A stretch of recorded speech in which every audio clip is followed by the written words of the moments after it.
কি হয়েছে তোমার? ভিডিও করছো? কি হয়েছে তোমার? কোথায় ব্যথা? ওদের বলেন কি?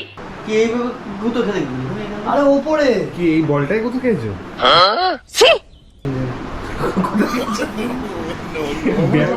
খাটে ব্যায়াম করছিলে নাকি?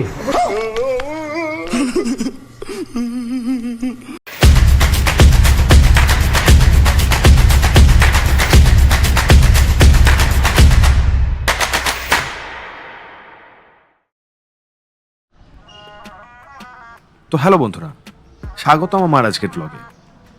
ওয়েট এক মিনিট। টোটাল ফোকাসটা এই সাদা রঙের গাড়ির মধ্যে থাকবে, নারীর দিকে না। তো আজকে আমরা এই গাড়িটা নিয়ে কিছু কাজ আছে করতে যাচ্ছি, বিকজ একদিন পর আমাদের একটা ট্রিপ আছে। এই গাড়িটা করেই আমরা সেখানে যাব ঘুরতে। তার জন্য এই গাড়ির মিউজিক সিস্টেমে কিছু প্রবলেম হচ্ছে বলে আমরা যেখান থেকে লাগানো হয়েছিল মিউজিক সিস্টেমটা সেখানেই যাচ্ছি। তো তারপরে সেখান থেকে যাব একটা জায়গায়, সেখানে কিছু কাজ আছে। বাদবাকি কথাটা না হয় ভিডিওর মাঝখানে বলবো। আর তার আগে আপনি যদি আমাদের এই চ্যানেল বা পেজে নতুন হন তাহলে একবার ফলো বা সাবস্ক্রাইব করে নিতেই পারেন। তো এই কথা বলতে বলতে আমরা অলমোস্ট চলে এসেছি আমাদের যেখানে কাজ করার ব্যাপার, মানে গাড়িটাকে ঠিক করার ব্যাপার। সেটা হচ্ছে লেক টাউনের একটা দোকানের নাম আমি বললাম না, বিকজ আমাকে কোনো টাকা পয়সা দেয়নি, তাই সেখানে এসেছি। কিন্তু দোকানটা আনফর্চুনেটলি বন্ধ।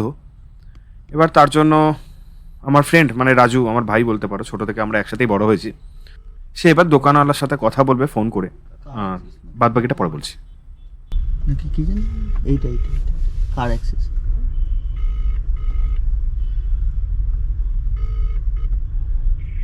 হ্যাঁ দাদা, বলছি আজকে কি দোকান বন্ধ? তোমার দোকানের সামনে দাঁড়িয়ে আছি। ও, সোমবার বন্ধ থাকে? আচ্ছা, ওই মিউজিক সিস্টেমটা কাজ করছে না, ওই জন্য এসেছিলাম। তোমার থেকে তো লাগানো। আচ্ছা ঠিক আছে। কি বলছি? কালকে আসো, 2 মিনিট লাগবে। কি করবে? কি করবে? যাই তাহলে বাড়ির থেকে চা ফা খেয়ে একটু কালকে আবার আসবো। তো গাড়িটা শেষ পর্যন্ত ঠিক করা হলো না। গাড়িতে সাউন্ড নেই বা গান চলবে না, জানি না কি করে যাওয়া হবে। তো এখান থেকে আমরা চলে যাচ্ছি যশোর রোড আরসালান বিরিয়ানি হাউস বা আরসালান বিরিয়ানির দোকান।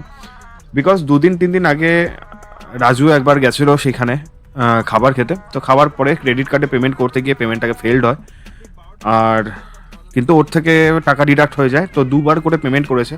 তো ক্রেডিট কার্ড বিল যখন আসে তখন তার মাথায় হাত। তারপরে সে দোকানের সাথে কথা বলেছিল, দোকানদার বলেছিল যে 2বার যদি পেমেন্ট হয়ে যায় তাহলে ওরা টাকা রিটার্ন করে দেবে। তো সেই নিয়েই কথাবার্তা বলতে যাচ্ছি। তো তার মাঝখানে মন্দারমণি যাওয়ার জন্য কী কী জিনিস কেনা হচ্ছে সেই জিনিসটা একটু দেখিয়ে দিই। মোটামুটি অনেক জিনিসই অর্ডার দেওয়া হয়েছে, এবার আসার অপেক্ষায়, তারপরে এগুলোকে ইউজ করব। তো কথা বলতে বলতে সেখান থেকে আমরা অলমোস্ট এখন আরসালান বিরিয়ানির দোকানের সামনে বা আরসালানের সামনে চলে এসেছি। এবার এখানের দাদাদের সাথে কথা বলতে হবে যে আমাদের টাকাটা কখন আসবে। জানি না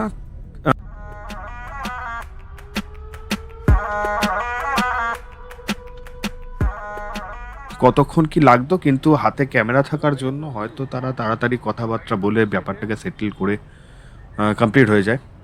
তো সেখান থেকে আমরা বেরিয়ে আসলে সারা সকাল থেকে আমি বাউন্ডুলে ঘুড়ির মতন ঘুরে বেড়াচ্ছি। তো সেখান থেকে আমরা গেলাম আমাদের এখানে খুব ফেমাস একটা দোকান, চিকেন স্টু অ্যান্ড ব্রেড পাওয়া যায়। এটা এক্স্যাক্ট লোকেশনটা হচ্ছে আমাদের এই টালা পার্কের সামনে।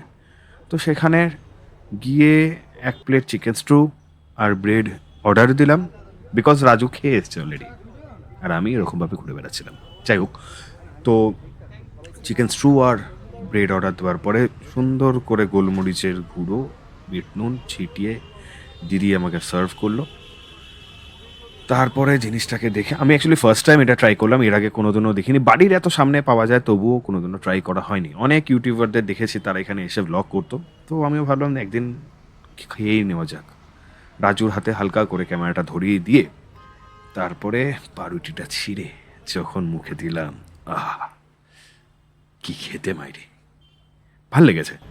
কিন্তু ডাক্তার বলেছে একদমই ঝাল মশলা খেতে না, তাদের জন্য পারফেক্ট। এটা খাওয়াই যায়, ভালো লাগে, বেশ ভালো লাগে খেতে। দাম একদমই কম, 70 টাকা প্লেট টোটালটা নিয়ে। তো সেখান থেকে আমরা বেরিয়ে গেলাম কোল্ড ড্রিঙ্কস খাওয়ার জন্য, বিকজ রাজু ওই পেমেন্টটা পেয়েছে। তো কাটমানি আমি খাবো না নাকি, এটা না বললে হয়? এটা তো কাটমানি খাওয়ারই দেশ।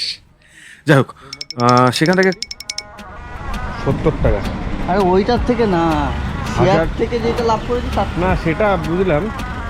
তাহলে 1020 টাকা এখনো বাকি আছে, সেটা কিভাবে খাবো আমি শুধু ভাবছি। আচ্ছা তাহলে আপাতত 20 টাকার কোল্ড ড্রিঙ্কস খাইছো।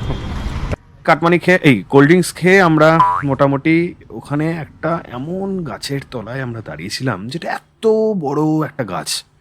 গাছটা আমি দেখাচ্ছি। কিন্তু মজার ব্যাপার হচ্ছে ওই বড় গাছটার পাশে একটা ছোট্ট গাছ আছে। সেই ছোট্ট গাছে এত বড় বড় পাতা। আমি ফার্স্ট টাইম এত বড় পাতা দেখলাম। আমি কোনোদিনও এত বড় পাতা দেখিনি। দেখেছি মোটামুটি, কিন্তু এরকম টাইপের প্যাটার্নের পাতা এত বড় আর এত ছোট একটা গাছের মধ্যে পসিবল কিনা জানি না, আমি জানি না। কিন্তু তোমরা যদি এই গাছটার নাম বলতে পারো কমেন্টে খুব ভালো হতো, কারণ আমার একটা নলেজ আসবে আর কি। তো সেখান থেকে গাছ খেতে খেতে, সরি গাছ না, কোল্ড ড্রিঙ্কস খেতে খেতে আমরা ফোন করলাম আমাদের আরেকটা ফ্রেন্ড প্রশান্ত। ও সেদিনকার ছুটিতেই ছিল, তো ওকে ভিডিও কল করা হলো আমার ফোন থেকে। বাট আনফর্চুনেটলি শুনলাম নাকি তার পিছনে ব্যথা লেগেছে। ডিটেলসটা পরে বলছি। তো খাট থেকে নামতে গিয়ে নাকি কোনো একটা জায়গায় গুতা খেয়েছে। তো ঠিক করলাম ওকে দেখে আসি সিরিয়াস কোনো ব্যাপার কিনা। তো সেখান থেকে তার সাথে কথাবার্তা বলার পর ও বলল বাড়িতেই আছে। তো আমরা সেখান থেকে ডাইরেক্ট গাড়ি নিয়ে তার বাড়ির সামনে চলে গেলাম। আচ্ছা, কে চেনো আমাকে একটু জানিও, কারণ আমি এখানকারই ছেলে। খুব বিখ্যাত একটা জায়গা, সারাটা বছর এই জায়গাটায় জল থাকে। আর এই জায়গাটা জ্যামটা তো একটা নিত্য নতুন ব্যাপার নয়, প্রত্যেক দিন সকাল বিকাল দুপুর সব সময় এখানে জ্যাম থাকবে।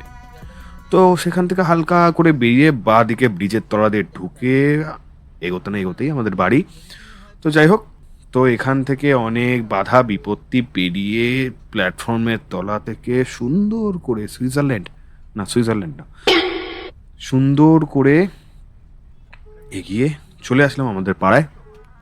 অনেকেই হয়তো আমার ফ্রেন্ড লিস্টে যারা যারা আছো তারা চিনতে পারবে, জানবে যে এটা কোথায়, বা তার বাড়ির সামনে থেকে হয়তো আমি যাচ্ছি। তো সেখান থেকে যাওয়ার পরে আমরা গাড়িটা আমাদের জায়গায় রেখে তারপরে আমরা এখন যাচ্ছি প্রশান্তর বাড়ি, মানে ওই ফ্রেন্ডটার বাড়ি। তো এখানে কিছু শুনে নাও। তো রাজু, আমরা এখন কোথায় যাচ্ছি ভাই? প্রশান্তর বাড়ি। প্রশান্তর কি হয়েছে?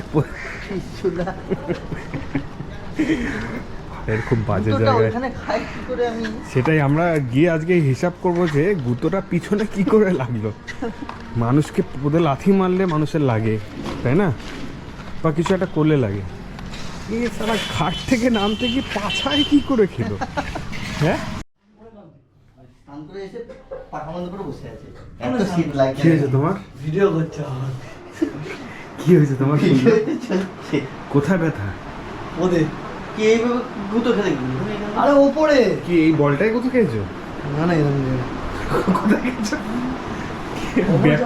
খাটে ব্যায়াম করছিলে নাকি? ওপরে যাই। বাবা কোথায়? বাবা কাজে যাচ্ছে। খাটে কি ব্যায়াম করছিলে? হ্যাঁ, ডাল সিদ্ধ, ডিম সিদ্ধ। কি রান্না করেছো? ডাল সিদ্ধ, ডিম সিদ্ধ। চলো তাহলে খেয়ে নিই সবাই মিলে। হ্যাঁ অবশ্যই, অসুবিধা নেই। চলো উপরে যাই, উপরটা দেখি কোন খাটের কোন জায়গাটা লেগেছে। আমরা হিসাব করি যে কি করে তোমার পাছায় লাগতে পারে এরকম ভাবে খাটে বসতে গিয়ে। চলো ভাই, আমাদের এসকেলেটার বলতে আমি মেট্রো থেকে এসকেলেটার লাগিয়ে দিতাম একখানে। বাপরে ভাবে তো সারা আমার শ্বশুর বাড়ির পাহাড়ের ওঠার থেকেও কঠিন।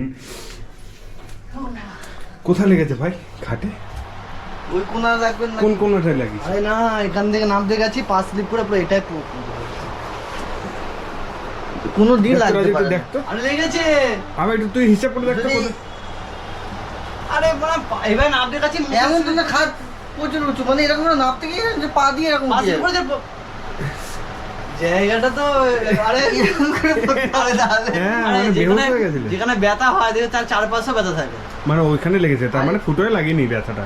মানে মেন ফুটো বলতে মানে মানে যেখানটা হয়েছে আর কি ঘটনাটা। সিদ্ধের দুপাশে হয়েছে তো, লাগিনি। সিদ্ধের দুপাশের আগে তো এই খাম্বাটা রয়েছে। ওই খাম্বাটাই লেগেছে পুরো, ওই এরিয়াটাতে পুরো ব্যথা। আচ্ছা বলো।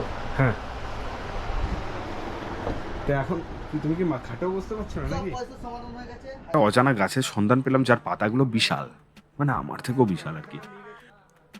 প্রকৃতির এই অজানা রত্নগুলো খুঁজে পাওয়া আমাদের জন্য এক বিশাল আনন্দের বিষয়। আপনাদের কি মনে হয় এই গাছটি কোন প্রজাতির হতে পারে? কমেন্টে জানান। আর ততক্ষণ না হয় ভালো থাকুন, সুস্থ থাকুন আর আমাদের সাথে থাকুন। আরও এমন মজার মজার ব্লগ দেখার জন্য আমাদের চ্যানেলটিকে সাবস্ক্রাইব করে রাখো বা পেজটাকে ফলো করে রাখো। আপাতত এইটুকুই, দেখা হচ্ছে পরের ব্লগে।